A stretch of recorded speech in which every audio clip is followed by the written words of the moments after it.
हम तो हर बार कहते हैं कि पढ़ी लिखी जमात मतलब जिले का ये तबका जो है बार एसोसिएशन या वकील एडवोकेट्स जो हैं वो टॉर्च बीरर रहे हैं हमेशा कि मार्गदर्शक के रूप में समाज को, क्योंकि कानून की व्याख्या मतलब जुडिशरी जो है वो डेमोक्रेसी का चौथा स्तंभ है।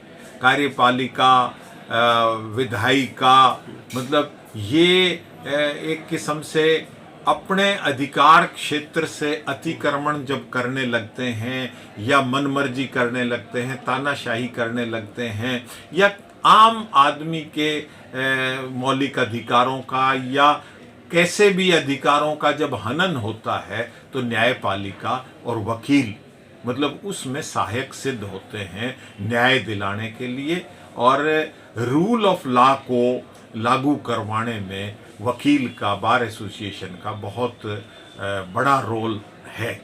तो बार एसोसिएशन के हर साल चुनाव होते हैं और अब 1700 से ज़्यादा वकील वोट डालेंगे।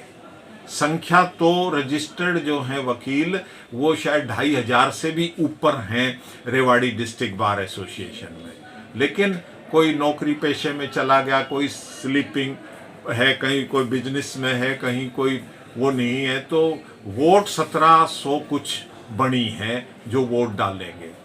हम इलेक्शनों में बार बार मांग उठती है चुनाव सुधार की, इलेक्शन रिफॉर्म्स की, कि भाई धन बल, बाहुबल, करप्शन इसको कम किया जाए। अब 75 साल हो गए हैं देश को इस लोकशाही को अपनाए हुए, लेकिन फिर भी इलेक्शनों में जिसको कहते हैं ना फेयर इलेक्शन, मतलब वो नहीं हो पा रहा। कहीं जाति हावी हो जाती है, कहीं गोत हावी हो जाता है, कहीं क्षेत्र हावी हो जाता है और कहीं धन बल हावी हो जाता है। तो उन चीज़ों को रोकने के लिए हमारा सुझाव यहाँ रिटर्निंग अफसर को भी बार बार हम कहते हैं कि भाई आप ये जो कैंपेन का समय है कि 5 तारीख को नाम वापस हो जाएगा लेकिन 15 को इलेक्शन, 10 दिन किस लिए? आप कैंपेन चुनाव प्रचार के लिए 2 दिन का समय क्यों नहीं देते? सबसे पढ़ा लिखा तबका वकीलों का, बार एसोसिएशन का, हर एक के पास मोबाइल, लैपटॉप, सबके पास एक किस्म से ईमेल, मेल आईडी, मतलब डिजिटलाइज इतना हो चुका है। तो आपको 10 दिन किस लिए आवश्यकता है? और कोई लंबा चौड़ा वो नहीं। रेवाड़ी डिस्ट्रिक्ट 30 किलोमीटर के रेडियस में है, जिसमें 3 बार एसोसिएशन, बावड़ बार एसोसिएशन अलग है, कोसली बार एसोसिएशन अलग है, रेवाड़ी बार एसोसिएशन डिस्ट्रिक्ट की अलग है। तो कितना बड़ा सर्कल भी कुछ नहीं है। आप 1 घंटे में पूरे रेवाड़ी डिस्ट्रिक्ट बार एसोसिएशन के एरिया को कवर कर सकते हो, पूरे जिले को कवर कर सकते हो। तो 2 दिन का समय होना चाहिए। इससे धन बल, करप्शन और ये जो खाए पिए कार बार खुल जाती हैं, खाना पीना चलता है, बिना मतलब के फिजूल खर्चे जिनकी भरपाई जो आदमी जीत जाता है वो फिर बार के फंड में ही उसकी नज़र रहती है, और उस फंड का हम कोई ऑडिट भी करवाना उचित नहीं समझते, क्योंकि सब इंडिपेंडेंट प्रोफेशन है ये। हम 100 रुपये देते हैं महीने के, कोई ग्रांट आ जाती है तो पानी का और ये खर्चा, दुकानों का किराया ले लिया, नई दुकान बना दी और कुछ, तो ये फिर भ्रष्टाचार के नए नए आयाम जो आदमी इलेक्शन में पैसे खर्च करता है वो जीतने के बाद उनकी भरपाई इन भ्रष्टाचार के कारनामों से करता है। दूसरा, हम चाहेंगे कि अब महिलाओं की पूरे देश में पार्लियामेंट में, असेंबली में कानून पास हो रहे हैं कि हम 33% देंगे, 50% देंगे, महिलाओं को समानता का देंगे।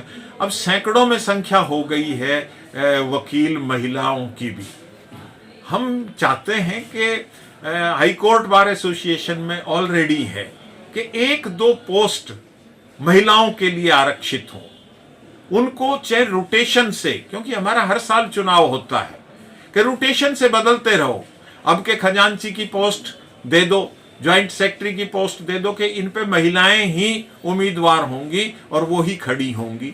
अगली बार वाइस प्रेसिडेंट की दे दो, कभी सेक्रेटरी की दे दो और कभी प्रेसिडेंट की भी रोटेशन में दे दो कि नहीं, अब के इस बार महिला को ही हम प्रेसिडेंट बनाएंगे। उससे समानता का भाव आएगा और एक किस्म से जो ये जातिगत कि भाई अब हम अहीरवाल में बैठे हैं तो अहीर अगर ज़्यादा हैं वकील, तो ये नहीं जरूरी कि भाई हर बार अहीर ही बार का प्रेसिडेंट बने, मतलब महिला बन जाए, कभी रिजर्व कोटा डाल दिया जाए, तो हर जाति को, हर वर्ग को रिप्रेजेंटेशन का मौका मिलना चाहिए। कोई मुद्दा नहीं, मैं तो कह तो रहा हूं कि मुद्दों पर तो कभी कोई चुनाव कोई लड़ता ही नहीं। अब सबसे बड़ा मुद्दा हाई कोर्ट की बेंच।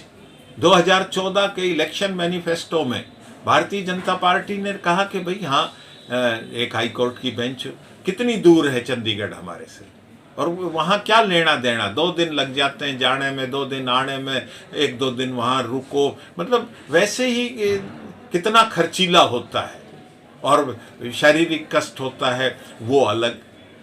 तो हाई कोर्ट की एक खंडपीठ रेवाड़ी में, इस इलाके में बननी चाहिए। ये निरंतर हमारी ये मांग न्याय आपके द्वार अभियान की तरफ से चली आ रही है, लेकिन बार एसोसिएशन इसको मुद्दा ही नहीं मानते जो भी इलेक्शन लड़ते हैं। मतलब तो वो चीज़ें हमें उठानी चाहिए जिन चीज़ों की आवश्यकता है, जिससे आम आदमी को, क्लाइंट की सहूलियत है। वकील तो हमने यहाँ की फीस ले ली, चंडीगढ़ वाला वहाँ की फीस लेगा।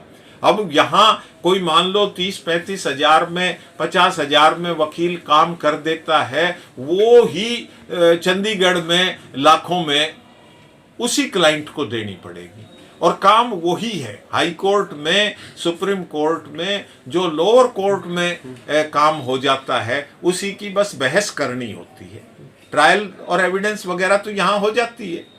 तो वो भी हमें मुद्दा उठाना चाहिए, आगे रखना चाहिए। बिल्कुल नहीं दिया जाता, कोई एजेंडा ही नहीं है, कोई मैनिफेस्टो ही नहीं है किसी भी कैंडिडेट का।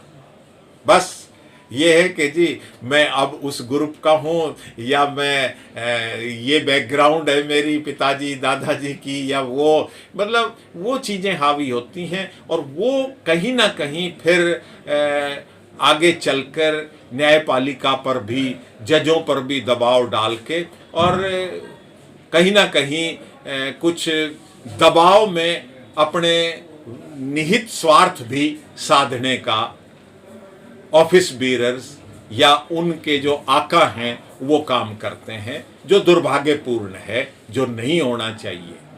होना ये भी हम खुद कर सकते हैं, हमारी अपनी इंडिपेंडेंट बॉडीज़ हैं। ये बार काउंसिल का चुनाव हर साल नहीं होता, तो हम चाहें तो, हमारा कोई कॉन्स्टिट्यूशन नहीं है, हम चाहें तो हम अपना एक कॉन्स्टिट्यूशन बना के, अपनी एक चीज़ निर्धारित करके, जैसे सोसाइटीज़ रजिस्टर्ड करवाते हैं, तो इस तरह से हमारी ये सोसाइटी है, तो हम अपना संविधान बना के इसको 3 साल भी कर सकते हैं, इसको 5 साल भी कर सकते हैं। 1 साल में क्या तो आदमी कर ले और क्या ना कर ले, तो ये भी एक मुद्दा होना चाहिए। हो सकता है इसकी पैरवी बढ़ने के बाद फिर ये लोग भूल जाते हैं, जो भी बढ़े।